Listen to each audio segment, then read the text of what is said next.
दोस्तों नमस्कार, सत श्री अकाल और सलाम। हमारी स्टोरी चल रही थी भीरा की उस आदमखोर शेरनी की स्टोरी जिसने कुल मिलाकर 11 इंसानों को मारकर खा लिया था। इस शेरनी ने एक साथ तीन तीन इंसानों को मारा था और उनमें से एक इंसान को मारकर खा लिया था। ये घटना कैसे हुई और कहां पर हुई ये मैं आपको आज बताऊंगा और आज मैं ये स्टोरी समाप्त कर दूंगा। इससे जो पिछला वाला मेरा भाग था, जो ब्लॉग था, उसमें मैंने आपको बताया था कि इस शेरनी ने क्या क्या घटनाएं की थी। इस शेरनी ने कुल मिलाकर 11 इंसानों को मारकर खाया था। और अशोक सिंह जो लखनऊ जू के डायरेक्टर थे, उन्होंने इस शेरनी को तीन तीन बार मचान के ऊपर से मारने की कोशिश की थी, लेकिन वो चालाक शेरनी हर बार बच निकली थी। इसके बाद उस शेरनी के द्वारा क्या क्या घटनाएं की गई वो सब मैं आपको बताऊंगा। भीरा के रहने वाले तीन नेपाली लकड़हारे लकड़ लाने के लिए ढिल्लो फार्म हाउस था, जो जो ढिल्लो गन्ने का फार्म था, उसको पार करके 2 किलोमीटर दूर जंगल के अंदर गए थे। ये बात है 9 अप्रैल 1982 की, 1982 की। उस दिन ढिल्लो फार्म को पार करने के बाद 2 किलोमीटर चल करके ये जो तीन नेपाली थे, इन्होंने अपनी अपनी कुल्हाड़ियां ली और इनका काम था जंगल में जो गिरी हुई लकड़ियां हैं उनको कुल्हाड़ियों से काट छांट करके साइज बना करके उसका बंडल बना करके लेकर के आना। और दिन के 11 बजे वो जंगल के अंदर पहुंच गए थे। जंगल में करीब आधा किलोमीटर अंदर जाकर के उन्होंने गिरी हुई लकड़ियों को इकट्ठा करना शुरू किया और कुल्हाड़ियों से काट कर उसके टुकड़े बनाने शुरू कर दिए। ये एक दूसरे से ज्यादा दूर नहीं थे, 10-15 मीटर के रेडियस में ही ये थे। एक दूसरे से ज्यादा 15-20 फीट की दूरी पर होंगे।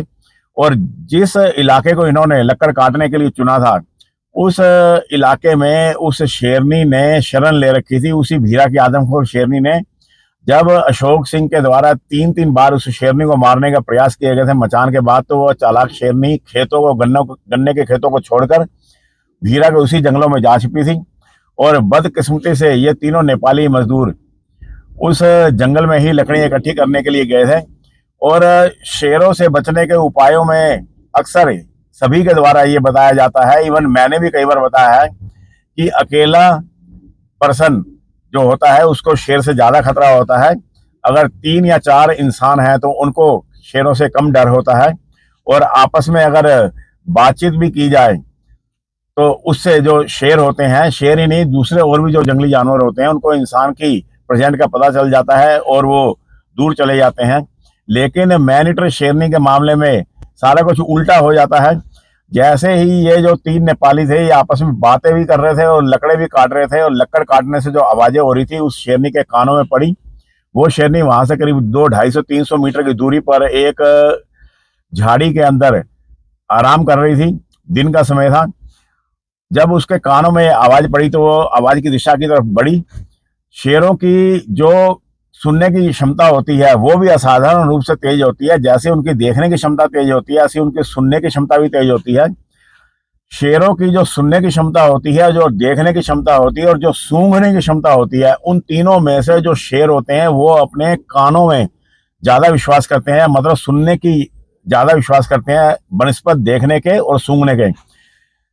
क्योंकि बरसातों के मौसम में जब जंगल असाधारण रूप से घना हो जाता है तब दृष्टि बाधित हो जाती है, दूर तक दिखाई नहीं पड़ता, हरियाली बहुत हो जाती है, लेकिन आवाज तब भी आती रहती है। तो शेर अपने सुनने की आवाज पर ज्यादा डिपेंडेंट होते हैं। तो यहाँ पर जब शेर को उनकी बातचीत करने की आवाज कानों में पड़ी और लकड़ काटने की आवाजें पड़ी तो वो आवाज की दिशा में बढ़ी।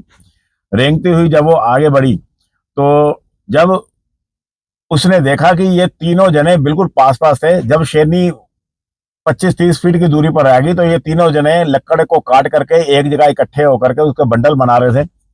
इन्होंने करीब करीब 25-30 किलो के बंडल बनाए और ये सब बिल्कुल पास में ही गुच्छा बने थे। तो शेरनी इनके ऊपर आक्रमण करने की देखभाल करने लगी कि कोई साथी बिछड़े तो उसके ऊपर हमला किया जाए। क्योंकि जो शेर होते हैं अक्सर वो जो 3-4 इंसान होते हैं उनके ऊपर हमला नहीं करते जल्दी से। वो भी अपनी सेफ्टी के लिए जो सबसे पिछड़ जाता है या जो अकेला इंसान या जानवर होता है उसी को पकड़ने की कोशिश करते हैं।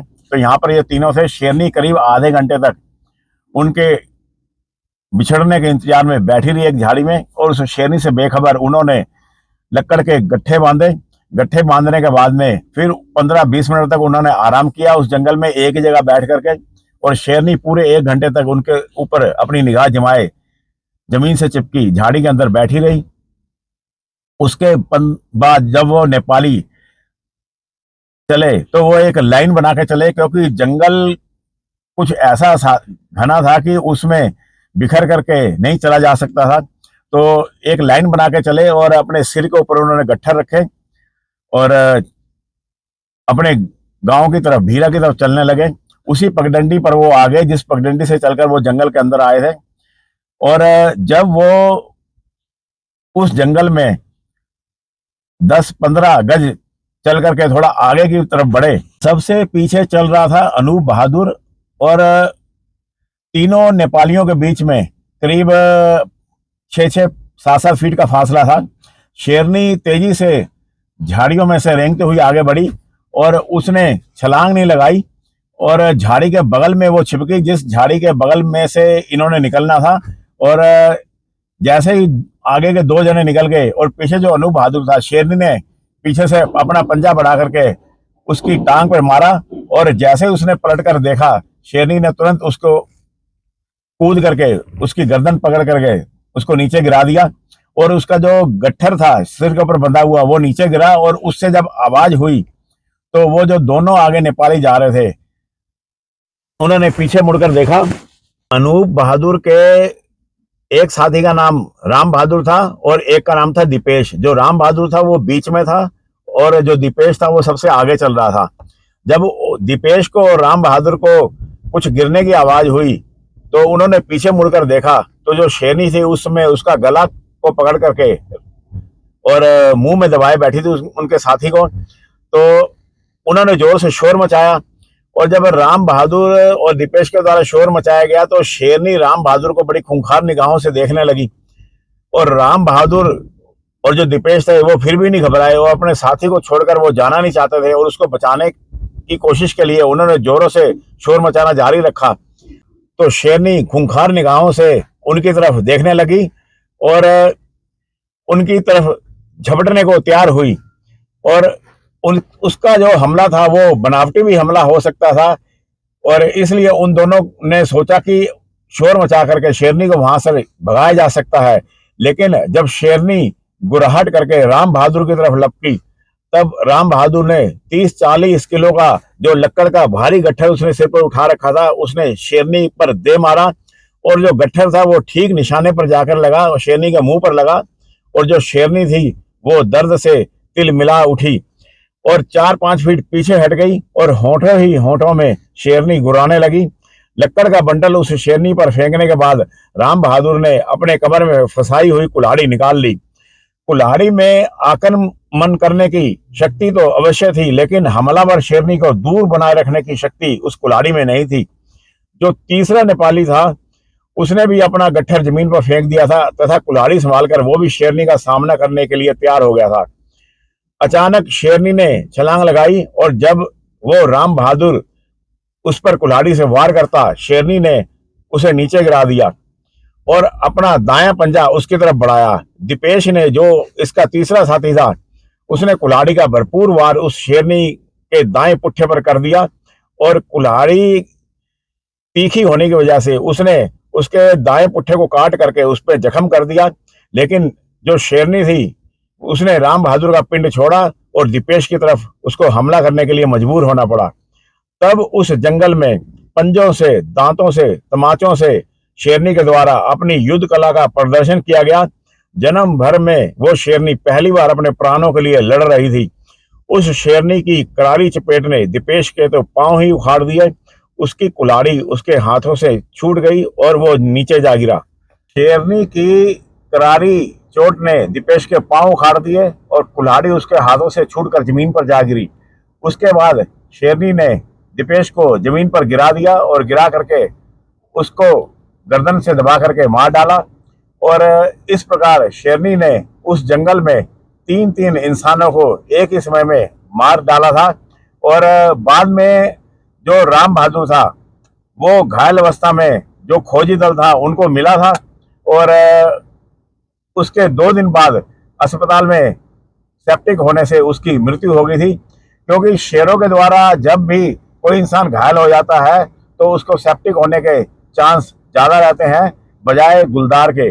जो गुलदार है उसके द्वारा जब इंसान घायल किया जाता है तो उसको सेप्टिक होने की संभावना कम होती है, क्योंकि गुलदार अपने पंजों को चाट चाट कर हमेशा साफ रखने की कोशिश करता है और शेरों में ये आदत नहीं होती है।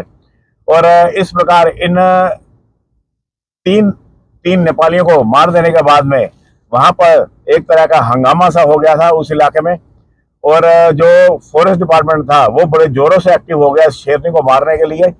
उस समय में आज की तरह का मीडिया तो होता नहीं था, ना कोई सोशल मीडिया था, केवल जो समाचार आते थे वो रेडियो से या समाचार पत्र से ही आते थे। 1982 की बात है, उस समय टेलीविजन भी इतना स्ट्रॉन्ग, इतना मजबूत नहीं होता था, और दिल्ली तक तो ये समाचार पहुंचने में कई दिन लग जाते थे, और अगर कोई समाचार छपता भी था तो अखबार के किसी कोने में छप कर रह जाता था।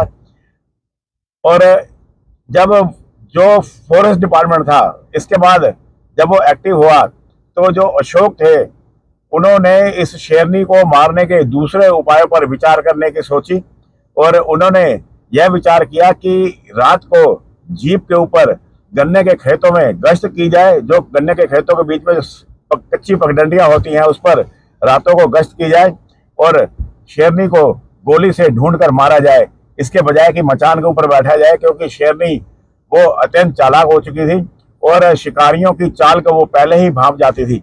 10 अप्रैल 1982 को उस शेरनी के जो पगचिन थे, जो पगमार्क थे, उस जंगल में जहां पर 3 नेपालियों को शेरनी के द्वारा मारा गया था, वहां से करीब 1 किलोमीटर दूर गन्ने के खेतों के बीच में से जो एक रास्ता जाता था वहां पर नजर आए। और इससे यह साफ था कि शेरनी जंगल को छोड़ करके दोबारा से गन्ने के खेतों में अब आ चुकी है। और जंगल को उस शेरनी ने शायद इसलिए छोड़ा था कि वहां पर कॉम्बिंग की गई थी फॉरेस्ट डिपार्टमेंट के द्वारा। जब 3 जनों को उसने मारा था तो वहां पर उसको ढूंढने की पूरी कोशिश की गई थी, हाथियों के द्वारा भी उस जंगल का चप्पा चप्पा छान मारा था। तो जान पड़ता है शेरनी तब जंगल को छोड़ करके गन्ने के खेतों में जाकर छिप गई होगी। तो जब खुली जीप से अशोक सिंह के द्वारा उस शेरनी को मारने की जो योजना बनाई गई थी उसमें काफी खतरा था। निशाना यदि ठीक ना लगे और अगर शिकारी द्वारा चलाई गई गोली से शेरनी घायल हो जाए और उसमें काफी ताकत बची रहे तो वो जीप पर भी हमला कर सकती थी। मचान पर से इस मामले में कोई खतरा नहीं था, लेकिन इस शेरनी से जंगल के किनारे बसी मानव बस्तियों का जनजीवन अस्त व्यस्त हो गया था। इस कारण अशोक सिंह के द्वारा यह खतरा भी उठाया गया। खुली जगह पर खूंटे से एक कटरे को बांध दिया गया, उसी रास्ते में जो एक रास्ता दोनों गन्ने के खेतों के बीच में से जाता था, और वही जगह जहां पर उस शेरनी के पगमार्क मिले थे वहां पर एक कटरे को बांध दिया गया। और उस कटरे से 60 फीट दूर अशोक सिंह, राजेश बेदी व बिंद्रा प्रसाद, ये 3 जने और एक अन्य फॉरेस्ट गार्ड खुली जीप के अंदर बैठे हुए थे, और जीप गन्ने के खेतों के किनारे थोड़ा अंदर की ओर खड़ी थी। गन्ने के अंदर जीप छिपी हुई थी, बाहर से किसी आदमी को जीप का पता नहीं चल सकता था, और शेरनी में यदि असावधान हो तो वो भी धोखा खा सकती थी। रात भर शिकारी दल जीप में बैठा शेरनी का इंतजार करता रहा। मंच तैयार था, शिकारी तैयार थे, लेकिन रंगमंच पर वो शेरनी नहीं आई। और सुबह 6 बजे जो शिकारी दल था वो वापस चला गया, क्योंकि वो रात भर खुली जीप में बैठे थे। और 11 अप्रैल को जो अजीत सिंह का जो फार्म हाउस था, उनके छोटे भाई का भी जो फार्म हाउस वहीं पर था, उनका जो भैंसें थी वो खेतों के किनारे ही चल रही थी, और उस शेरनी के द्वारा उनके एक झोटे के ऊपर हमला कर दिया गया। झोटा मतलब जो भैंसा होता है उसके ऊपर हमला कर दिया गया। भैंसा बलशाली था, और जान पड़ता है शेरनी 2-3 दिन पहले कुल्हाड़ी के द्वारा घायल कर दी गई थी, थोड़ी कमजोर भी हो गई हो, तो शेरनी उस भैंसे को सही ढंग से पकड़ नहीं पाई, और भैंसा अपनी जान छुड़ा करके घरों की ओर भागा, जिस जगह उसका अपना रहने की जगह थी जहां पर भैंसों को बांधा जाता था। और बाकी सभी भैंसें भी उसी दिशा की तरफ दौड़ी और शेरनी उन भैंसों के पीछे भागी। आवाज से, भैंसों के बोलने की वजह से जो अजीत सिंह के भाई थे वो बाहर आए और उनको देख करके शेरनी गन्ने के खेतों में वहीं छिप गई। और इस प्रकार जो अजीत सिंह का जो झोटा था, जो भैंसा था, वो घायल तो हो गया था पंजों से, लेकिन उसकी जान बच गई थी। और ये साफ था कि शेरनी भूखी थी और वो शिकार को ढूंढ रही थी, लेकिन कटरे के ऊपर वो नहीं आई थी पिछली रात। शाम के 3 बजे अशोक सिंह उठे और जब उनको इस घटना का पता चला तो उन्होंने उसी जगह पर भैंस का कटरा बांधा जिस जगह पर झोटे के ऊपर हमला किया गया था। पूर्व योजना के अनुसार अशोक सिंह ने जीप कटरे से 100 फीट दूर गन्ने के आड़ में जितना संभव हो सकता था उसको छिपा करके खड़ी कर दी और शेरनी की प्रतीक्षा करने लगे।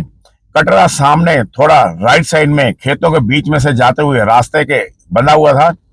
आधे घंटे तक तो कटरा खड़ा रहा और फिर जमीन पर बैठ करके वो जुगाली करने लगा। और कटरा ऐसे इत्मीनान से बैठा था जैसे वो अपने घर में बैठा हुआ हो। 7 बजे से 10 बजे तक पूरे 3 घंटे तक अशोक सिंह के द्वारा उस शेरनी का उस जीप के अंदर बैठ करके इंतजार किया गया, लेकिन शेरनी कटरे पर नहीं आई। 10 बजे अशोक सिंह जीप को स्टार्ट करके चले गए और कटरे को वैसे ही वहां पर बंधा छोड़ दिया गया। वो इसलिए उन्होंने उसको बंधा छोड़ दिया गया था कि अगर शेरनी कहीं आसपास हो और उस शेरनी को अशोक सिंह के बारे में पता हो और वो कटरे पर ना आ रही हो तो अशोक सिंह के जाने के बाद वो उस कटरे को मारे और मार के अगर वो उसको ड्रैग करके लेके जाएगी तो निशानों का पीछा करके उसको गोली से मारा जा सकता था। इसलिए अशोक सिंह वापस घरों की तरफ चले गए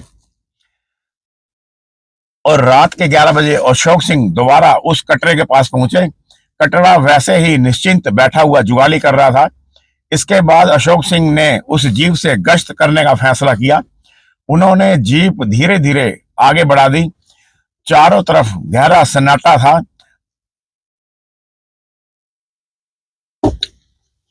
जिस रास्ते पर अशोक जीप चला रहे थे वो रास्ता जंगल की ओर जाता था। जंगल वहां से 2.5-3 किलोमीटर दूर था। धीरे धीरे जीप आगे बढ़ रही थी।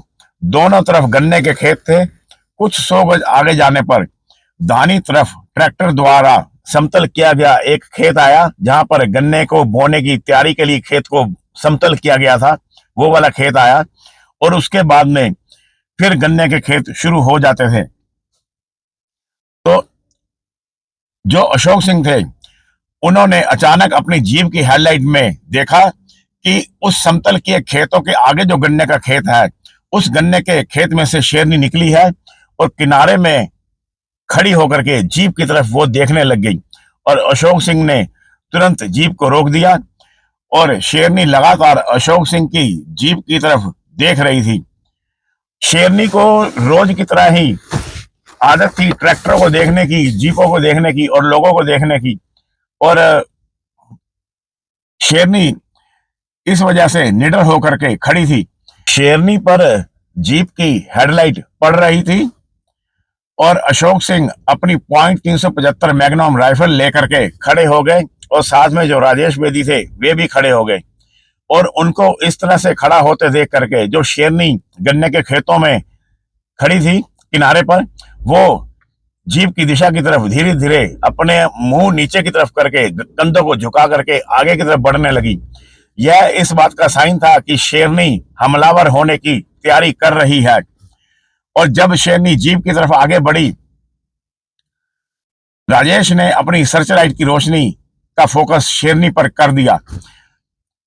आगे को बढ़ती शेरनी की चेस्ट साफ नजर आ रही थी। अशोक सिंह ने निशाना लिया और गोली दाग दी।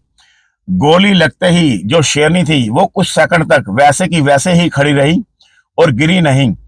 और जो अशोक सिंह थे वो बड़े हैरान थे कि गोली बिल्कुल ठीक निशाने पर लगी थी और शेरनी की जो सामने चेस्ट नजर आ रही थी उसमें जो सुराख हो गया था उसमें से खून भी उबल उबल कर निकलता उनको दिख रहा था। जो शेरनी के जो सामने चेस्ट का एरिया था उसको लाल करता जा रहा था, लेकिन फिर भी जो शेरनी थी वो वैसे की वैसे ही खड़ी थी और अशोक सिंह बड़े हैरानी से देख रहे थे और उन्होंने सोचा कि शायद शेरनी मरी नहीं है और कहीं शेरनी दोबारा हमला ना कर दे। उन्होंने उस पर दूसरी गोली चलाने की सोची, लेकिन जैसे ही उन्होंने दूसरी गोली का निशाना लिया, शेरनी धड़ाम से दाईं करवट नीचे गिर पड़ी और उसके बाद उसमें कोई हिलजुल नहीं हुई। शेरनी को इस तरह से गिरते देख करके अशोक सिंह ने उसके ऊपर दूसरी गोली नहीं चलाई और वो करीब 10-15 मिनट तक इंतजार करते रहे और शेरनी उसी तरह से निश्चल वहां पर पड़ी रही। तो अशोक सिंह ने शेरनी को वैसे ही पड़ा छोड़ करके वापस गांव की तरफ आ गए और वो गांव की तरफ इसलिए आए थे कि गांव से कुछ लोगों को लाया जा सके। तुरंत शेरनी के पास जाना खतरा हो सकता था और अगर शेरनी के पास जाया जाए तो पहले उस पर सेफ्टी के लिए एक गोली और मारी जाए। तो जो अशोक सिंह थे वो दूसरी गोली शेरनी पर नहीं मारना चाहते थे और इसलिए वो गांव गए। उनको पूरे यकीन था कि वो शेरनी मर चुकी थी। दोस्तों, ये जो शेर होते हैं इनकी जो मसल पावर होती है, जो मसल की डेंसिटी होती है वो बहुत ज्यादा होती है। जितनी भी कैट फैमिली होती है इनमें सबसे ज्यादा डेंसिटी जो होती है वो शेरों के पास होती है, मतलब टाइगर के पास होती है। दूसरे नंबर पर जो मसल की पावर आती है वो आती है लायन के पास और तीसरे नंबर पर जो मसल की डेंसिटी जो पावर होती है वो होती है जगुआर के पास में। और मसल की डेंसिटी अधिक होने की वजह से और मजबूत टांगों की वजह से कई बार जो शेर होते हैं वो गोली लगने से भी नहीं गिरते। हालांकि गोली लगने से शेर मर जाता है लेकिन वो तुरंत नहीं गिरता। अगर शेर के ब्रेन में गोली लगे तो शेर तुरंत गिर जाता है। अगर शेर के चेस्ट में या उसके हार्ट में गोली लगे तो मरने के 10, 12, 15, 20 सेकंड तक भी शेर ऐसे ही खड़ा रहता है और कई बार तो 1-2 कदम आगे की तरफ भी वो बढ़ जाता है। और गोली खा करके खड़े रहने की जो पावर है वो शेरों में 15 सेकंड से लेकर के 30 सेकंड तक होती है और बब्बर शेरों में भी यह जो ताकत है ये 10 सेकंड से लेकर के 15 सेकंड तक होती है। और यही कारण था कि जब अशोक सिंह की गोली चेस्ट में लगी थी तो वो जो गोली थी वो चेस्ट में से घुस करके उसने पसलियों को तोड़ दिया था और पसलियों को तोड़ करके वो पेट में से होती हुई दूसरी तरफ से वो बाहर निकल गई थी और जिस जगह से वो गोली बाहर निकली थी वहां पर एक बड़ा सुराख हो गया था और वहां से उस शेरनी की इंस्टेस्टाइन भी बाहर आ गई थी। शेरनी के शरीर के अंदर उस गोली ने खूब तांडव किया था और पूरी तरह से शेरनी का जो अंदर का फेफड़ा था उसने बर्बाद कर दिया और शेरनी तुरंत मर गई थी। लेकिन मसल पावर स्ट्रांग होने की वजह से शेरनी 10-12 सेकंड तक खड़ी रही और जिससे अशोक सिंह को लगा कि शेरनी मरी नहीं है और वो अभी खड़ी है। लेकिन बाद में शेरनी धड़ाम से नीचे गिर गई। वो एक ही गोली में उसका काम तमाम हो गया था। बाद में उस शेरनी को भीरा लाया गया और भीरा के बाद में फिर उस शेरनी का पोस्टमार्टम किया गया। उस शेरनी की जो लंबाई थी वो 9 फीट लंबी वो शेरनी थी और उसके शोल्डर तक जो उसकी ऊंचाई थी वो करीब 3 फीट की थी और उसका जो अमाशय था, जो पेट था, वो खाली निकला था। इसका मतलब यह था कि शेरनी ने 3-4 दिन से कुछ खाया नहीं था, पेट उसका खाली था और उसके पिछले राइट पुट्ठे पर कुल्हाड़ी का कट भी मिला था और कुछ पुरानी गोलियों के निशान भी मिले थे। जान पड़ता है वो जो गोलियां पुराने जो निशान थे किसी शिकारी के द्वारा उसके ऊपर गोली चलाई गई होगी और उससे घायल होकर के वो शेरनी कुछ समय के लिए शिकार करने में थोड़ी कमजोर होगी इसकी वजह से वो आदमखोर बनी होगी और इस प्रकार ये भीरा की जो मैनिटर शेरनी थी वो अशोक सिंह के द्वारा मार दी गई और 11 इंसानों को मारकर खाने वाली आदमखोर शेरनी का अंत हो गया। और दोस्तों, भीरा की ये आदमखोर शेरनी की स्टोरी अब समाप्त होती है। इसके बाद मैं कोई नई मैनिटर लेपर्ड की या मैनिटर टाइगर की स्टोरी लेकर के आऊंगा। तब तक आप लोग अपना ख्याल रखना। नमस्कार, सत श्री अकाल और सलाम दोस्तों।